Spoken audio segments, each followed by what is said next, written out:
Hi, I'm Dr. Richard Abbey.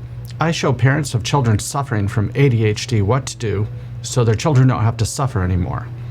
And today we're going to talk about how do children get diagnosed with ADHD. This is important to you because if your child has this disorder, it leads you to something that you can do about it. It puts you into action so they can realize their potential and you can stop worrying about their future. So how does this process start? The first thing you do, you have to find a professional who has expertise in ADHD.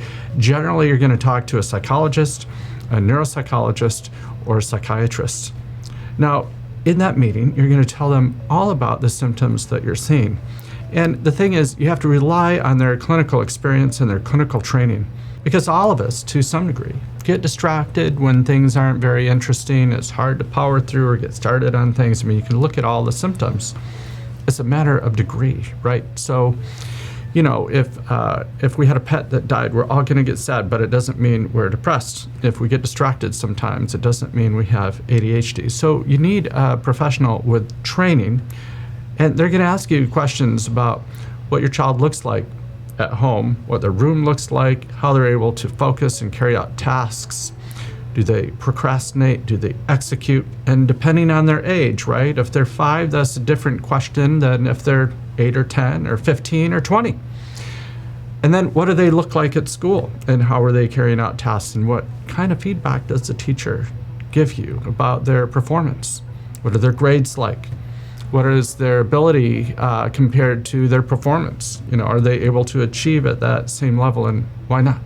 Well, a more sophisticated dive into this area would be to do a comprehensive test or assessment.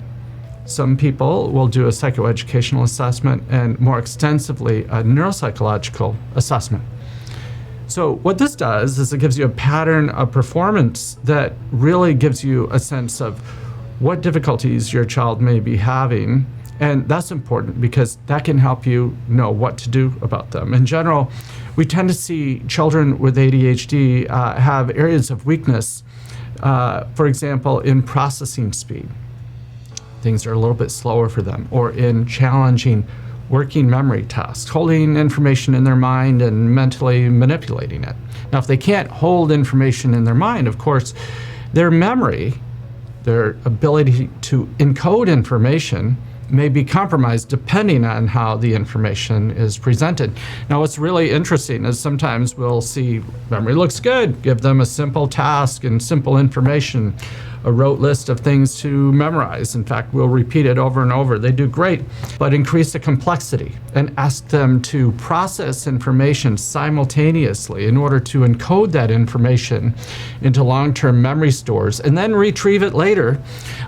For children that have executive function difficulties with their ADHD, it's as though they're looking in a messy file drawer trying to pull this information out. It's in there, but they can't seem to get it out. Why can't they get it out?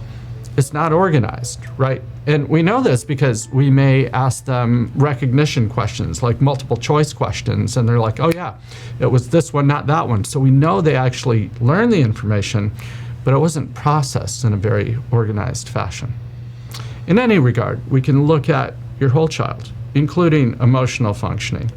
And these things are all very important because when it gets down to a diagnosis, that's one thing. It's kind of a shorthand way to communicate to other professionals in general what's going on. But if we can get very specific about your child and how professionals like teachers and tutors and various professionals working with them, how to help them, or therapists or cognitive specialists or neurofeedback specialists, how should they help them? What areas of weakness should they work on? Now we have precise targets to help them overcome their difficulties. And if we do this when they're young enough, we do it intensely enough, we can actually change those things and help them become exponentially better. There's centers throughout the country that can do this, throughout the world that can do this, and can help your child get even better. So this is how ADHD is diagnosed. You're gonna go through a series of interviews and questionnaires and assessments.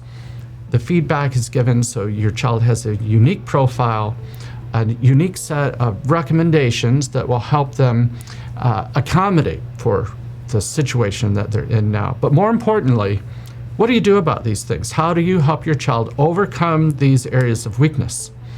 And in my opinion, the assessment, the diagnostic part, is only 50% of what we should be doing. The other 50% is what to do about that and what fits with you best with that.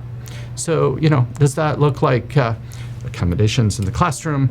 Are you a medication person? Are you the person that if you have high blood pressure, you want the pill, forget the exercise and diet? Or are you the person that says, nope, don't give me the pill, I actually want to exercise and manage this with diet and get better, and this is a similar thing I want for my child.